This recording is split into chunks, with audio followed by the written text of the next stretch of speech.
రాష్ట్ర వ్యాప్తంగా అంతర్జాతీయ మహిళా దినోత్సవ సంబరాలు ఘనంగా జరిగాయి. వివిధ రంగాల్లో ప్రతిభ కనబరిచిన వనితలకు ప్రజాప్రతినిధులు, వివిధ సంఘాల వారు సన్మానం చేశారు. అన్ని రంగాల్లో మహిళలు అభివృద్ధి చెందాలని వక్తలు పిలుపునిచ్చారు. కొన్ని చోట్ల అతివలకు ఆటల పోటీలు నిర్వహించి ఉత్సాహపరిచారు.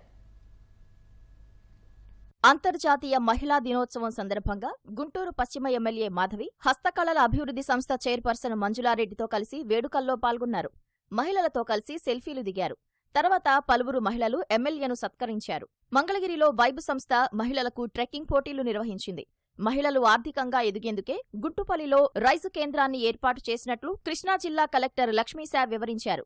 ప్రతి ఇంటి నుంచి ఒక పారిశ్రామికవేత్త ఉండాలని, ఆ వ్యక్తి మహిళే కావాలన్నారు. రాష్ట్ర పొల్యూషన్ కంట్రోల్ బోర్డు మహిళా అధికారుల ఆధ్వర్యంలో వివిధ విభాగాల్లో ఆటల పోటీలు నిర్వహించారు. కృష్ణా జిల్లా పామరులో అంగన్వాడీ, డ్వాక్రా మహిళలు ఏర్పాటు చేసిన ప్రత్యేక స్టాళ్లను ఎమ్మెల్యే వర్లకుమార్ రాజా పరిశీలించారు. తర్వాత మహిళలను సన్మానించారు.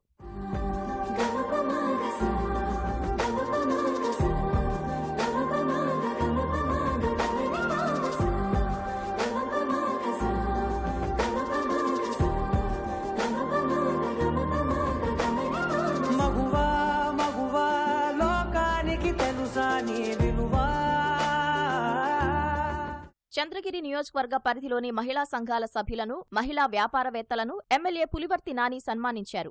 6,541 మహిళా సంఘాలలోని 34,260 మంది మహిళలకు 520 కోట్ల చెక్కును ఆయన అందించారు. రాష్ట్ర అభివృద్ధిలో మహిళలదే కీలక పాత్ర అని అన్నమయ్య జిల్లా కలెక్టర్ నిశాంత్ కుమార్ అన్నారు. మదనపల్లెలో పట్టణ పేదరిక నిర్మూలన సంస్థ, మండల సమాఖ్య సంయుక్త ఆధ్వర్యంలో నిర్వహించిన కార్యక్రమంలో ఆయన పాల్గొన్నారు. అన్నమయ్య జిల్లా పోలీసు శాఖ ఆధ్వర్యంలో మహిళలకు 2 కిలోమీటర్ల నడక పోటీలు నిర్వహించారు.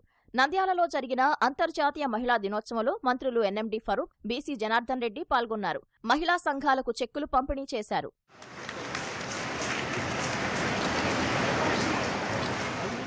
కోనసీమ జిల్లా ముమ్మిడివరంలో మహిళలు కేక్ కట్ చేసి సంబరాలు చేసుకున్నారు.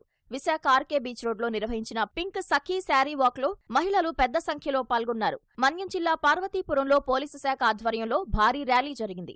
ఇల్లాలి చదువు, ఇంటికి వెలుగు అంటూ విద్యార్థులు నినదించారు. సాలూరులో మహిళలకు శాల్వా కప్పి సన్మానం చేశారు. సమాజ అభివృద్ధిలో మహిళలే కీలకమని మంత్రి అచ్చెన్నాయుడు అన్నారు. శ్రీకాకుళం జిల్లా టెక్కలిలో 328 కోట్ల రూపాయల రుణాల చెక్కును డ్వాక్రా మహిళలకు అందజేశారు. ఆముదాల వలసలో మహిళలు ఏర్పాటు చేసిన స్టాళ్లను ఎమ్మెల్యే కూన రవికుమార్ పరిశీలించారు. మహిళలు అన్ని రంగాల్లో ముందుండాలని ఆయన పిలుపునిచ్చారు.